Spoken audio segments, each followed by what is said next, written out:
Assalamualaikum. Set dulu. 1, 2, 3. Assalamualaikum warahmatullahi wabarakatuh. Selamat siang teman-teman Basa Basi. Sebentar, sebelum lanjut aku mau dengerin suatu ini. Mana? Apaan sih? Ya nggak ada lagi. Lanjut dulu. Lanjut dulu. Emang harus ganti handphone kayaknya. Oke. Ya. Teman-teman ya, selamat datang kembali di Basa Basi di episode ke berapa? Kesekian. Dan kali ini kembali lagi bersama ya. Tiga. Pokoknya kesekian. Iya. Kembali lagi bersama kita berdua, ada Septi dan juga Dwiki siang hari ini, dan kita juga udah kedatangan tamu yang udah kita bawa langsung dari negeri Sakura. Sebenarnya itu aku tuh sudah buka Google Translate. Aku tuh tadi tuh buat bahasa Jepang gitu. Hilang. Jadi tadi tuh aku langsung translate ya. Tadi tuh aku buat tuh halo selamat siang. Selamat datang di podcast Basa Basi. Nah, sumber kita hari ini adalah Utari. Udah langsung aja terminta. Ya, gimana tuh? Langsung. Saya Basa Basi. Enggak. Coba. Di podcast coba. Oke. Ja, minasan konnichiwa. Yokoso Basa Basi podcast de yoroshiku onegai shimasu. Nah, Arashimase. Salah ya. Irashaimase. BTW kemarin aku sangat terpesona loh lihat Mbak Tari pas di wisuda IGM. Iya, sumpah. Jadi kemarin nih teman-teman Basa Basi yang sempat datang ke wisuda IGM atau sempat nonton di live YouTube kita di IGM TV, itu tuh ada seorang dekan yang pakai, jadi kan kalau dekan itu kan senat itu kan maju ke atas panggung tuh pakai baju wisudanya ya, baju wisuda pada saat dia pendidikan terakhir ya, S3. Ya, pendidikan terakhir gitu kan. Dan Ibu Utari, Mbak Tari itu pakai kimono. Soalnya nggak ada toga ya, pas di Jepang nggak ada toganya. Itu kenapa sih emang pas Mbak Tari aja atau seluruhnya kayak gitu? Karena wisuda di Jepang tuh di banyak universitas itu nggak ada pakai toga, jadi mereka pakai baju tradisional aja. Dan itu seragam? No. Enggak seragam, warnanya bebas. Kayak nyiapin sendiri. Nah, itu yang kita dapet tuh. Berarti kalau teman-teman yang mau kuliah di luar negeri, khususnya di Jepang, nanti bawa kebaya aja kan. Kalau penting loh kalau dibawa ke luar negeri. BTW kalau cewek kan kimono, kalau cowok apa namanya? Sama ya. Cuma mungkin cara pemakaiannya aja beda ya. Iya, karena kan tapi kalau cowok di wisuda sih jas aja kalau di Jepang mah. Oh, nggak pakai ini ya. Ini luar biasa sih. Nah itu yang jadi bahasan kita. Apa tuh? Seorang ibu-ibu muda. Dulu jadi ibu-ibu. Oh iya. Duh, lupa ya. Untuk teman-teman ini Ibu Utari Sriwijaya Minaka. Dr. Eng Utari Sriwijaya Minaka M. Eng. Nah, jadi Engnya tuh ada 2 nih, teman-teman ya. Jadi Bu Utari ini salah satu dosen dan juga menjabat dekan ya di Universitas Indogoba Mandiri, dekan Fakultas Teknik, dan beliau ini merupakan lulusan dari Ehime University dari Jepang. Dan prodinya ini sangat-sangat mengejutkan. Mengejutkan. Enggak sih, sebenarnya udah banyak ya. Sekarang cewek-cewek itu anak teknik. Jadi beliau ini adalah salah satu mahasiswa prodi teknik sipil gitu. Pertanyaannya adalah serius nih kayaknya. Enggak. Ini dari nama teman-teman nih, Utari Sriwijaya Minaka tuh, Sriwijaya Palembang ya. Minaka tuh dari Minangkabau kan ya. Iya, betul. Jadi emang Bu Utari ini besar di Sumatera Barat, memutuskan untuk merantau ke Palembang ya, ke Unsri untuk kuliah. Ya oke, merantaunya mungkin banyak orang merantau, tetapi dari awalnya kenapa kok memilih teknik? Apa memilih teknik ya? Kejebur. Enggak juga. Karena kan teknik kan berat. Biasanya kan banyak laki-laki gitu kan. Justru kalau saya kebalik sebenarnya, bukan kecebur. Ketika zaman dahulu kala banget SPMB, tau nggak? Iya. Sekarang SBMP ya. Dulu zaman kami SBMB, pilihan kalau dia cuma IPA gitu kan, pilihannya cuma 2. Aku ambil teknik sipil dua-duanya. Serius? Iya. Memang pengen. Nggak ada pilihan ke yang lain gitu. Sebenarnya kan kalau apa sih cewek-cewek biasanya dokter, manajemen, ke ekonomi biasanya. Kalau nggak kedokteran nih. Iya. Kronik, perawatan. Iya. Gizi yang gitu-gitu lah ya. Dulu tuh kenapa ya? Mungkin ada pengaruhnya juga ketika di SMA itu kan udah bimbel dari awal kelas 3. Karena emang biasa anak-anak ambis gayanya ya, mau kuliahnya kemana tuh dari awal kelas 3 udah dipikirin. Terus seiring berjalannya waktu nih ada tryout FK segala macam, sempat juga masuk lab anatomi FK Unan waktu itu karena saya di Padang ya. Terus ternyata kayak ngerasa, saya nggak sanggup nih kayak lihat kadaver waktu itu diliatin berhubungan dengan nyawa manusia gitu. Jadi mending jadi dokter tapi bukan ke manusia. Jadi apa? Dokter bangunan gitu. yang meracik lah, yang meracik bangunan lah ya. Karena kan ada banyak, misalnya ada teknik kimia, lingkungan. Itu kan mesti jago sains banget ya yang kimia gitu. Entah kenapa dulu tuh kayak kalau kimia tuh juga berat merasanya gitu. Ya kayaknya yang paling enteng pada saat itu karena saya sipil aja deh kali. Paling enteng loh katanya lo ya, paling enteng loh, ternyata sipil memang itu kan udah pilihan ini banget. Ambis tadi. Karena mungkin kalau orang lain sipil tuh pegawai negeri sipil kan. Oh iya. Kan? Kalau dulu aku mikirnya kalau sipil kerja di PU lah. Iya. Itu dulu. Tapi kan zaman dulu emang teknik sipil itu sangat-sangat hargain ya, karena zaman dulu itu banyak yang masih susah untuk masuk teknik. Karena gak mudah loh teknik itu. Masuknya susah, lulusnya pun susah. Ya. Sebenarnya masuknya susah, keluarnya lebih susah. Nah itu. Kenapa kok lebih milih yang susah Ibu Utari ini? Kan itu tadi nih, ini masa muda gitu kan. Menggebu-gebu lah ya. Menolak tua emang. Jadi tuh biasa. Kalau anak-anak SMA pengennya apa sih? Kuliahnya ke Jawa kalau dari Sumatera. ITB deh, tembak ITB nih, sipil ITB gitu. Ya namanya ambis adalah tetap ambis, usaha tetap usaha, ternyata Allah yang menentukan lulusnya di pilihan kedua di sipil Unsri. Di sipil Unsri. Sesuai nama lah. Kenapa nggak mau sipil Unan tuh? Alasannya juga kayak simple mungkin bagi orang-orang, kayak nggak make sense juga karena deket banget sama rumah. Jadi kalau cuma kuliah kayak para sinilah 5 langkah dari rumah, kok kayak nggak ngapain, kayak nggak berasa, kayak pengen merantau, kayak main biasa orang Padang kan di mana-mana merantau. Akhirnya kayak pilih ke Unsri dan nggak tahu kalau di Layo dulu. Jadi belum tahu kalau saya di Layo. Di Palembang terus. Mungkin atau ini dia pengen merantau nih di Layo. Di Layo, tapi ya survive ya. Sempat kesulitan enggak sih? Kita kan ambis tuh pengen teknik sipil. Pas masuk awal-awal sempet bingung nggak sih? Ya kayak shock gitu. Enggak. Kalau kuliahnya enggak shock karena udah tahu ini kalau sipil nih biasanya matematika dan fisika. Dulu emang seneng matematika sih pas SMA itu. Lesnya bukan les bahasa Inggris, aku lesnya matematika. Oke. Jadi ya udah. Jadi kalau untuk perkuliahan enggak shock, yang shock tuh culture dan ini. Dan ya lokasi karena di Unsri Layo yang zaman aku masih ada babi hutan ya. Iya. Jadi emang ini ya, emang struggle-nya juga lumayan dari S1 tuh di Unsri tuh udah mencoba men-challenge diri sendiri lah ya. Merantau gitu kan. S1-nya di Unsri, S2-nya di UGM. Lanjut merantau lagi. Nah, gimana ceritanya bisa ke UGM ini?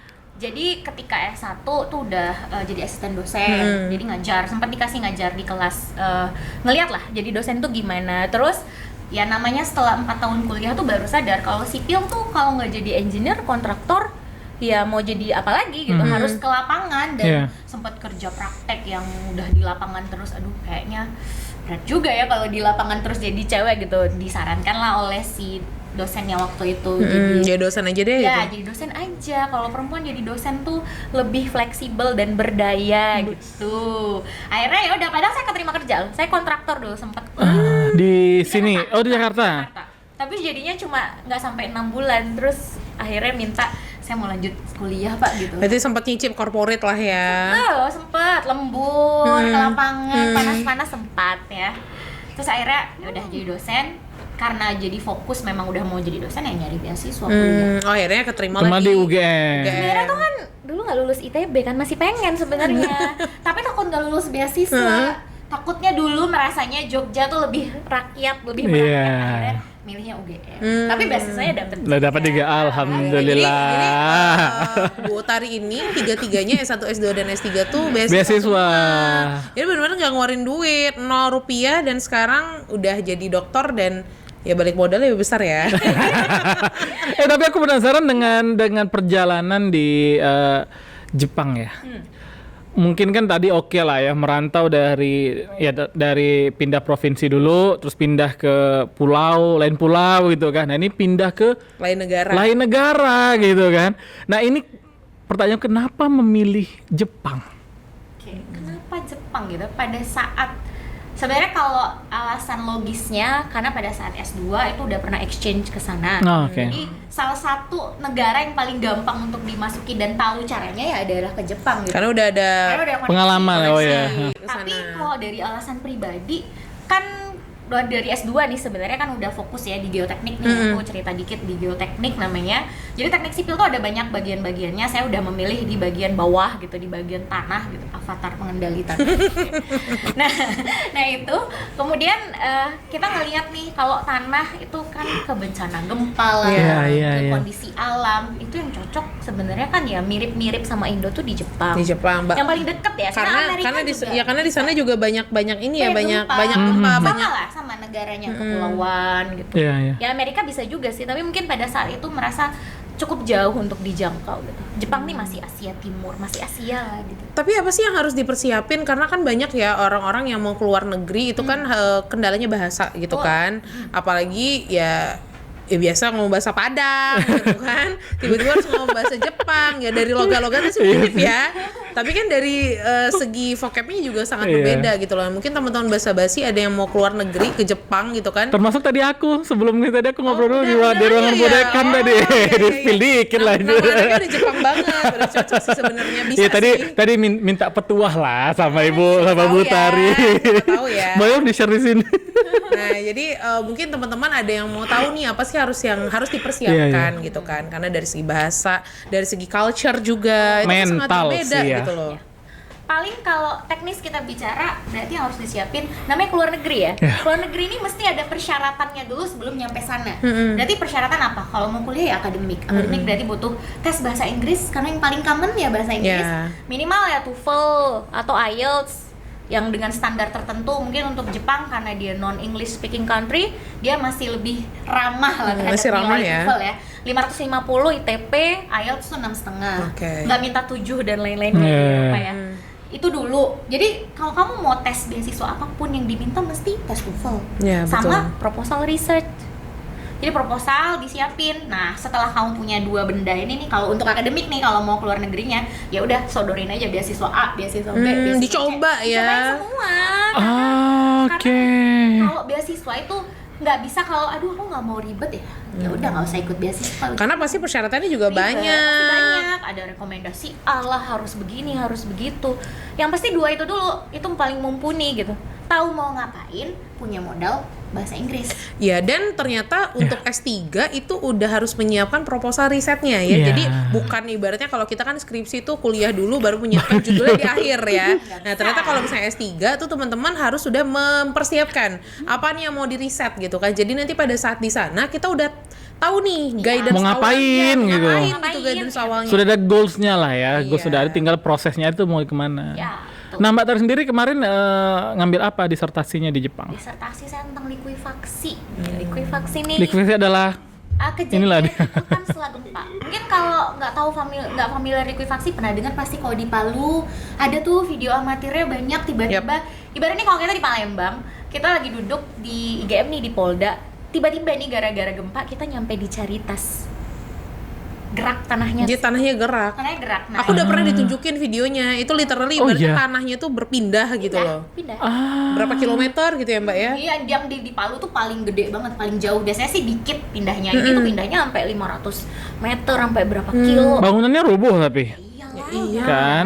Ya, berarti tanahnya itu memang benar-benar jadi risetnya tentang makin sulit ternyata risetnya ya. Itu ternyata jadi pada saat kejadian Palu itu Mbak berangkat dulu atau kejadian dulu? Indonesia sama profesornya dari Jepang sama senseinya. Kita beberapa hari ngambil riset ya. Oh wow. Tuh jadi ya sobat basa-basi ini seorang perempuan mempunyai mimpi tinggi ya. Sangat ambis dengan pendidikan drama teknik. Kalau buat pendidikan ambis. Iya. Jadi sampai ke negeri Sakura, wis keren. Dan balik ke Indonesia ngajar lah di UIGM. kenapa sih akhirnya ke UIGM gitu kan? Karena kan banyak pasti dicari ya. Pasti dicari nih Dokter dokter lulusan Jepang. Dokter sipil lulusan Jepang gitu Pasti kan. banyak cari lah. Akhirnya Nah, ke IGM. IGM kan memang kita juga menonjolkan fakultas teknik kita kan, prodi-prodi yang memang hanya satu-satunya di Sumatera kayak PWK gitu kan. Survei pemetaan sekarang Geomatika gitu kan. loh. Apakah melihat hal tersebut, Mbak? Jadi akhirnya Tau gak sih ini buat yang mau daftar juga sebenarnya itu sama kayak jargonnya IGM gitu kan, kampus di tengah kota gitu. Iya, Modern iya, di tengah kota. iya. Sejujur-jujurnya banget nih. Jujurly. Jujurly gitu. Karena saya dapat suami orang Palembang yang harus ke Palembang. Saya memilih IGM karena di tengah kota. Ada beberapa tawaran dari universitas-universitas swasta lain di Palembang, tapi terus saya di IGM tuh nggak ada yang menawarkan gitu. Saya datang aja sendiri, saya mau ke IGM. Kayak dekat dari mana-mana di tengah kota. mau Sebelumnya apa, udah tahu tentang IGM sih belum? Tahu karena ada teman juga yang udah ngajar. Makanya akhirnya berjodohlah ke sini gitu. Apakah IGM tempat yang tepat? untuk saat ini tepat sekali. Wes. Karena kalau nggak tepat nggak jadi dekan. Nah, gitu kan. Biasa ya. Dekan termuda loh ini. Iya, benar-benar dekan termuda. Dekan termuda di IGM. Oh. Ya sebenarnya memang kita juga sangat senang gitu kan bisa ada seorang Ibu Utari di sini karena kita juga jadi tahu gitu loh. Sering juga cerita-cerita. Jadi mahasiswa juga kalau misalnya sering diajar sama Bu Utari bukan cuma ngajarin materi tentang teknik sipil tapi juga nyeritain tentang gimana sih di Jepang gitu loh. Kayak tadi gimana kuliahnya. Memotivasi ya. Iya, karena kayak culture shock kan itu pasti banyak banget tuh. Kayak tadi kalau lulus kalau di Indonesia tuh pakai toga. Kalau di sana ya enjoy aja pakai apa aja gitu kan. Ada lagi nggak sih Bu yang kok Bu sih ada nggak sih Mbak ya kayak culture shock yang lain gitu kan ya mungkin teman-teman ada yang mau pengen kuliah ke Jepang. Jadi mereka nggak kaget-kaget banget pada saat nyampe ke sana gitu loh. Boleh sih.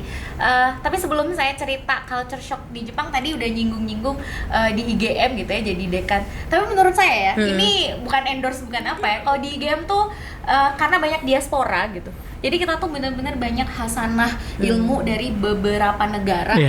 Jadi tuh diskusi dan brainstormingnya menurut saya tuh enak banget. Iya nih game kan banyak dosen-dosen dari luar kan, dari Hungaria, Rusia, Jepang, Jadi Malaysia. ngobrolnya juga nyambung ya. Gitu. Iya. Karena apa? Mungkin culture shock tuh ke culture shock lebih positif.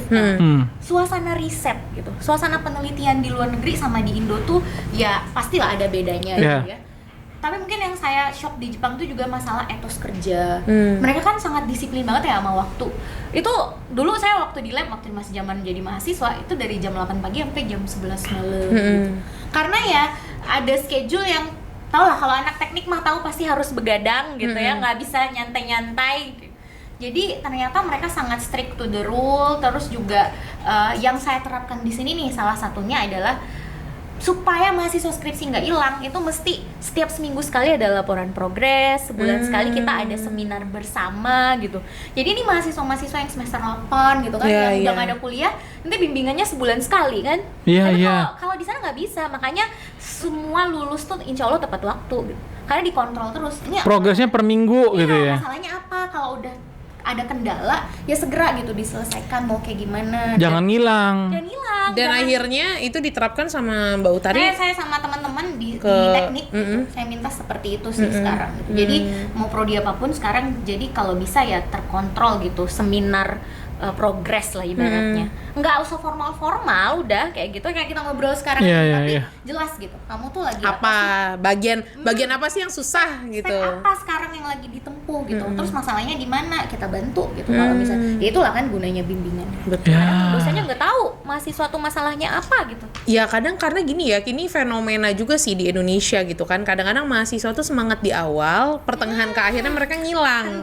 Kendor semangatnya. Nah, ternyata bener. Iya, yang dibawa sama Mbak Utari dari Jepang ke sini itu adalah etos kerja tadi dan kedisiplinan. Untuk mempertahankan biar tidak kendor semangat mahasiswa ini.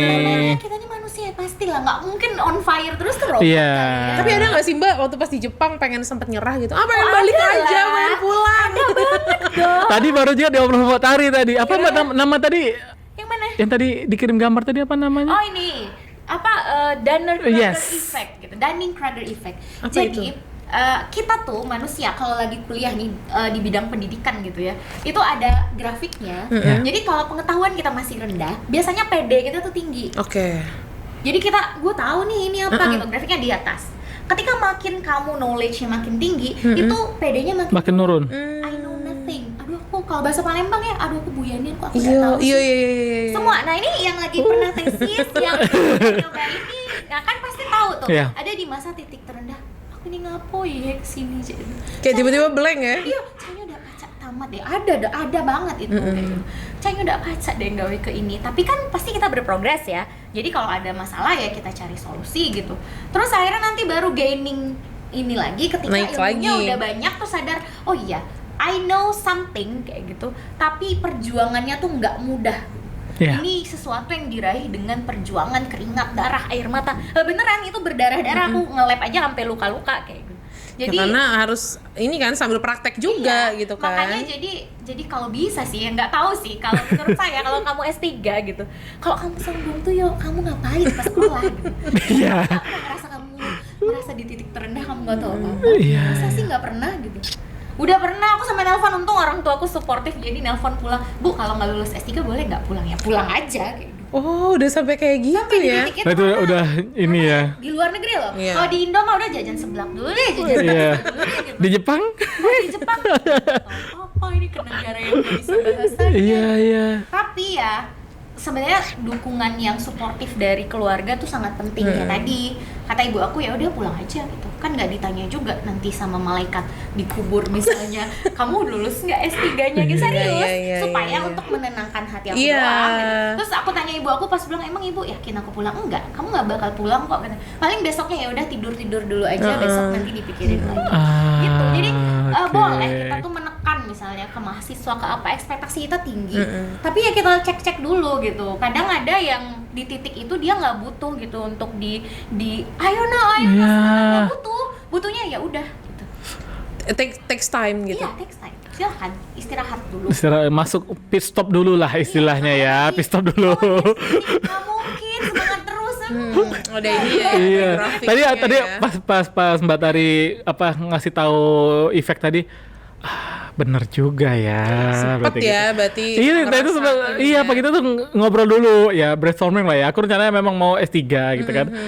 Maju mundur ini antara di Makanya, jadi di Indo apa di luar. Dalam atau luar ya. keluar biar ada experience lain gitu. Iya. Karena gimana pun pasti akan ada hal positif yang kita bawa dari luar negeri. Betul. Iya.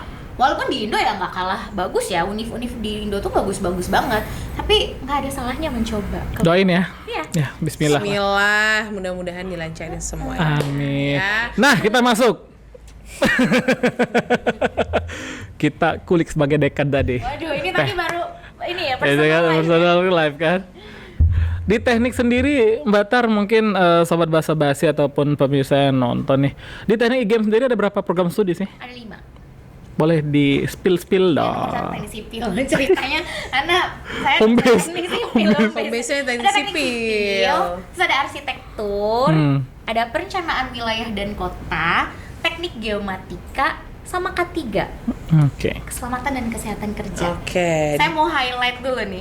Kalau mungkin teman-teman yang dari teknik gitu ya, sadar nggak kalau 5 prodi ini gitu, itu adalah satu kesatuan yang utuh. Kalau misalnya mau ngapain aja, mau bikin project misalnya konstruksi, itu 5 ini harus ada. Butuh ya. PWK, perencanaan wilayah, mereka planologi, merencanakan itu buat apa tempatnya. Sebelum dibangun. Sebelum dibangun, arsitek dia ngedesain bangunannya, ngerancang gimana tempatnya kayak gitu. Orang sipil ngerjainnya nih, Eksekusinya. kontraktornya, eksekusinya. Terus tapi sebelum semua ini bisa terjadi harus Ada disurvei dulu geomatika. kan, Ya, geomatikanya. Ini dilihat dulu ini di mana mau dibangun gitu. Iya. Kalau sekarang nih K3 yang paling gembar-gembor nih sekarang, pekerjaan apapun di dunia engineering, nggak engineering aja sih, manufaktur juga. Kalau nggak ada K3 nggak boleh jalan. Di industri pun juga di ISO-nya, di ketiga ada ISO-nya segala Jadi macam. semuanya tuh kayak integrated pas datang, pas pertama kali tahu gitu di game. Oh, kayak gitu. Ini ya menarik ya kayak gitu. Jadi memang teknik fakultas teknik yang dibuat di game ini sama rektor udah kita itu tuh bener-bener ya, gitu. iya, jadi bener-bener dalam satu kesatuan Yang komplit. yang komplit gitu loh. luar biasa Pak Rektor kita, Pak Marzuki Ali. Karena ketika mau bekerja ya pasti kan kuliah nih mau kerja gitu. Iya. Jadi semuanya jadi integrated, jadi bisa bikin satu ini sendiri gitu. Satu lapangan kerja sendiri, bener. gitu. Dan itu juga dibuktikan banyak alumni kita yang punya Keahlian. konsultan sendiri akhirnya. Dan akhirnya mereka kalau misalnya ada proyek gitu kan, mereka ya Ngajaknya saling dari alumni, ngajaknya itu. dari alumni Itu gitu. sebenarnya sih yang paling ini, yang paling penting. Ya kuliah-kuliah aja terus mau jadi apa sih gitu kan? Iya. Tapi Mbak mungkin dari kelima prodi tadi mungkin boleh di spill dikit nggak sih? Kalau udah lulus jadi apa sih lulusan dari kelima prodi ini? Karena kan teman-teman anak-anak adik-adik SMA kan pasti kan nyari program studi kan mau tahu dulu. Nah, Gambarannya jadi mau apa? Belajarnya apa baik Dan gitu itu kan? juga jadi pertanyaan orang tua, para orang tua yang kayaknya, Mbak ini ketiga nih ngapoi. Ya, betul. Mereka tuh kan kadang masih awam ya Iya. sama Sama prodi. kayak prodi. sipil tuh pegawai negeri sipil. Iya. PNS, gitu. Walaupun sekarang Tukang ngaduk semen. Nah, Coba mungkin di-share. boleh dong, boleh ya. Batar. Jadi mulai dari sipil ya. Kalau sipil, teknik sipil kan ya dia gelarnya sarjana teknik. Dia berarti ya mengerjakan semua proyek konstruksi. Jadi mulai dari case-nya geotek dari tanahnya, bangunannya, ngerjain ya, bukan ngedesain. Walaupun ngedesain kita orang sipil bisa juga. Jadi dia lebih akan banyak kerjanya di proyek gitu, di lapangan. Nah itu jadi ini kan udah lihat nih contohnya saya ya di lapangan sebenarnya takut juga tapi pernah juga jadi kontraktor. Jadi nggak usah takut mau cewek mau cowok. Sekarang mah udah kesetaraan gender, nggak usah khawatir mah kerja gitu. Itu teknik sipil. Kalau arsitek mungkin dia lebih banyak di dalam ruangan nih ngedesain.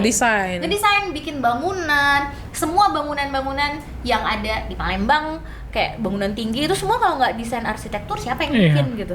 Bahkan gedung kita pun desainnya sama teman-teman arsitektur UIGM. Karena kan harus ini ya berapa kali berapa gitu kan ya. Itu yang mereka pelajari di Pokoknya kuliah. semakin ngejelimet desain anak arsitektur semakin emosi. Iya. Emosi teknik sipil karena susah bangunnya. Gimana caranya itu tegak pokoknya. Jangan bikin gelombang sana sini, lurus aja deh kotak korek api terus orang sipil. Terus apa lagi geomatika ya. Geomatika nih dulunya adalah survei pemetaan gitu. Sekarang udah lanjut ke S1 dia teknik geomatika. Itu kita jadi tukang ukur nih, tukang keker. Jadi mengukur ini tuh part paling penting dalam sebuah proyek konstruksi loh. Yang diukur apa? Yang diukur elevasi tanah, tingginya berapa kayak gitu. Kira-kira miring nggak tuh tanah? Lah kalau mau bangun ini emang kita bangun di tanah yang rata aja. Iya. Ya enak sih kalau Palembang. Iya. Kalau Iya. Sumsel tuh rata-rata masih rata lah gitu. Paling Kalau rawa. Sumbar, Di bukit-bukit gitu ya. itu semua orang geomatika. Makanya banyak ya alumni geomatika kita ada di IKN. Karena kan kemarin baru mau dibuat gitu ya. Nusantaranya. Jadi banyak kalau biasanya kalau orang geomatika dia di awal pekerjaan. Bangunannya belum ada, masih hutan. Masih Makanya tanah jangan kosong heran lah. kalau kerjanya nanti di Kalimantan, di Sulawesi. Ngebuka hutan lah intinya ya. Jangan maksudnya tuh jangan, kok kerjaannya nggak di kota? Kalau di kota berarti salah masuknya fokus. Justru itulah sumber penghasilannya. Betul ya, dilihat cuannya juga ya. Sama lagi PWK. PWK ini kan merencanakan ya, perencanaan. Jadi mereka tuh yang mengatur semua tergantung dengan polisinya kayak gimana, dengan ini ya, bagaimana penataan sebuah lokasi mau dijadiin apa. Soalnya itu nyambung sama sipil. Kalau daerah rawan gempa, lah tahu nggak boleh dibangun di situ. Malah bangunan tinggi. Yo, kalau hancur siapa yang tanggung jawab? Yeah. Kayak gitu. Terus juga anak-anak PWK itu lebih ke gimana masyarakat sekitar ya. PWK ini agak social science. Iya, social Ya science nggak mereka. cuma murni sains, jadi anak PWK tuh nanti dia bisa melihat bagaimana antara hubungan bentuk bangunan misalnya dengan kondisi masyarakat. Iya, untuk ipalnya yang lain lah gitu Dan biasanya ya. kalau anak PWK nih kalau nanya nih orang tua kerjanya di mana sih, banyak di kantor kok gitu, di dinas ini PUPR terus kayak ada gitu ya. Bangda kayak gitu, di tempat perencanaan lah biasanya. Kemudian ya K3 tadi, K3 mah dimanapun ada proyek mesti ada seorang ahli K3-nya. Yaitu kalau kamu masuk K3 berarti kamu akan ada di proyek-proyek tersebut. Oh, jadi memang satu kesatuan dan semuanya tuh saling membutuhkan. Ya. Dan 3 prodi terakhir tadi adalah Geomatika, PWK, dan K3 itu hanya ada di IGM untuk di Sumsel ya. Untuk Sumsel ya? Kalau Sumsel. Geomatika Ada- tuh Ada di ini Di Sumatera ya? Di Lampung ada. Di Lampung ada ya? PWK. PWK. Ada di Lampung. Tuh kan, tunggu apa lagi? Mari bergabung di UIGM. Jadi totalnya kalau kayak tadi ya, aku yang highlight tadi teknik itu adalah susah masuk, susah keluar. keluar lebih susah. Nah, tanggapan Mbak Tari terutama deh untuk di 5 prodi yang ada di IGM tadi apa? Gimana? Sebenarnya kalau disebut susah masuk susah keluar itu mau prodi mana aja sama aja nggak sih? Sama aja kalau nggak dikerjain. Iya kalau dikerjain. Makanya ini baru aja nih saya bimbingan skripsi bantu mahasiswa terus saya bilang skripsi yang bagus itu adalah skripsi yang selesai, bukan skripsi yang perfect kayak gitu nggak ada lagi celah, nggak mungkin. Kamu siapa kayak gitu? Mau udah sampai S3 aja masih ada Dunning-Kruger effect kok, masih ada ngerasa titik terendah. Jadi jangan sampai kayak gitu. Jadi kalau dibilang susah masuk susah keluar itu nggak begitu juga sih kayak gitu. Mana di zaman sekarang lagi, aduh akses informasi apa sih AI sekarang ada. Udah dimudahkan. Nah, orang teknik tuh nggak takut sama teknologi gitu karena kita berteman dengan teknologi. Satu lagi, pekerjaan di teknik bisa nggak nanti digantiin AI? Nggak bisa. Soalnya butuh engineering judgment. Oh, Ya nggak ya apa-apa, benar. desain Tetap. nih AI, tolong desainkan aku bangunan ini didesainkan sama AI. Kan kamu juga yang mesti nitipnya kayak gitu.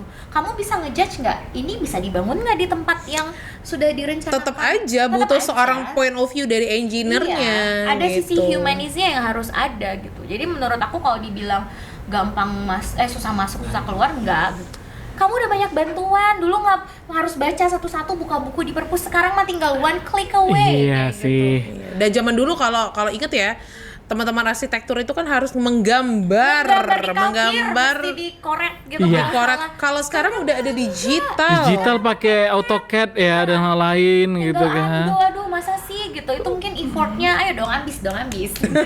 Oh, ya kata apa wejangan lah ya Iya, dari jadi sebenarnya manual dan teknologi itu sebenarnya masih bisa Berdampingan.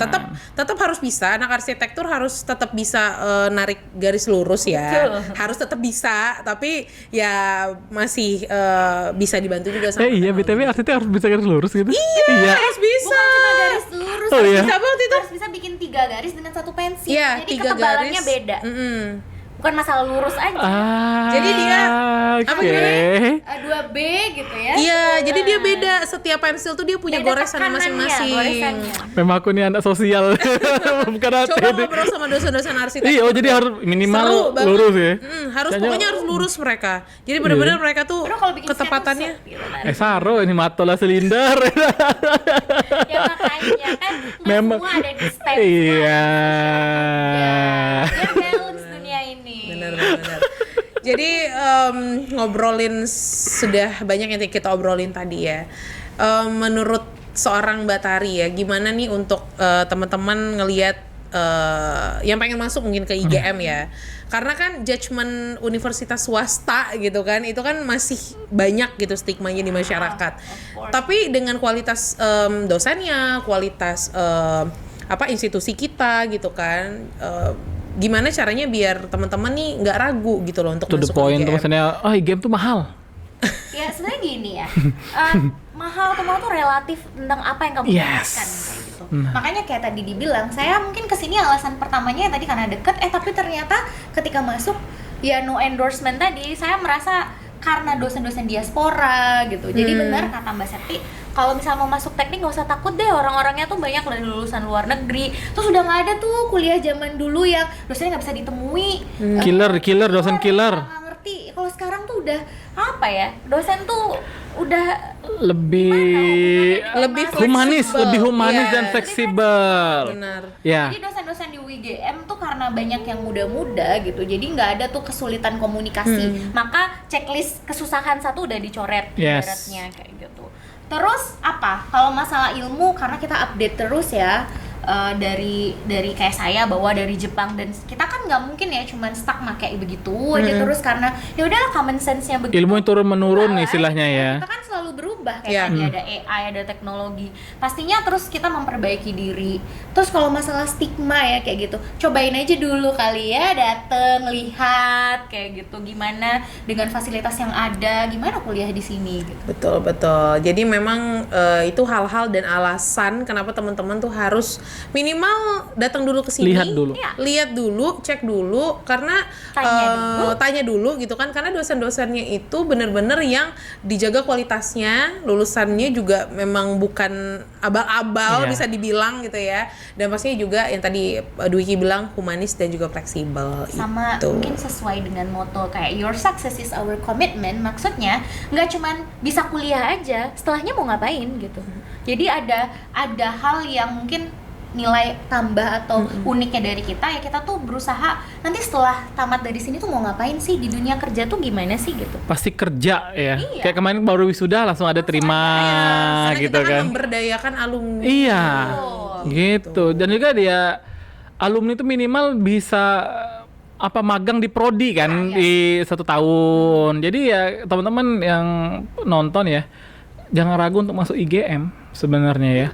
Kampus tengah kota, ya kan, fasilitasnya lengkap, yang gitu.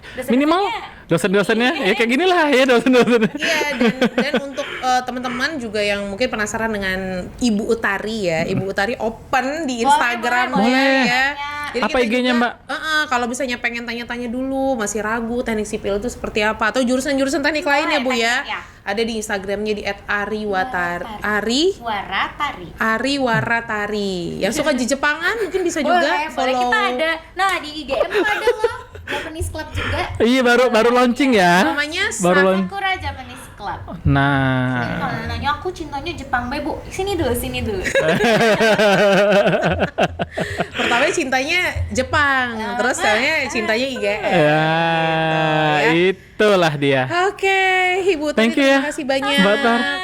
Episode 2 kayaknya kita undang nanti pakai kimono kali. Oh, ya ampun, ribet masangnya ya Bu ya. Untuk sementara nanti silakan editor di sini foto Bu Tari pakai kimono. Iya, Ting. boleh. Tring. Nah. Dan jangan lupa kita mengingatkan untuk teman-teman yang nonton ya, teman-teman Basa Basi, kita sekarang juga masih membuka pendaftaran untuk mahasiswa baru ya, periode kedua, dan kita masih ada diskon uang pembangunan 25% sampai nanti di bulan Juli ya.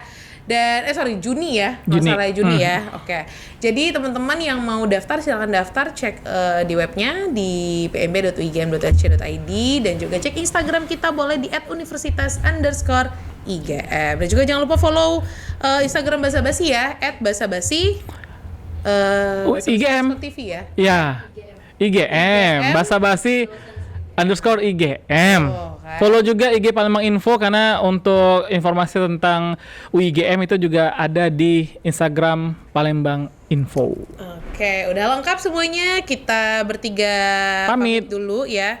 Mudah-mudahan tersampaikan dengan baik ya teman-teman, dan juga kalau misalnya ada pertanyaan nanti silakan bisa ke Instagram, tadi udah disebutkan di @universitas_IGM. Dan untuk pendaftaran mahasiswa baru silakan di pmb.uigm.ac.id. Atau datang langsung boleh, kalau lagi lewat jalan-jalan pagi sore, mampir aja langsung belokin kendaraannya ke IGM, masuk dulu. Siapa tahu Bu Tari lagi duduk di depan. Langsung. Iya. Pokoknya jangan takut deh untuk masuk ke IGM gitu. Dah, kita bertiga pamit. Dadah. Thank you semuanya.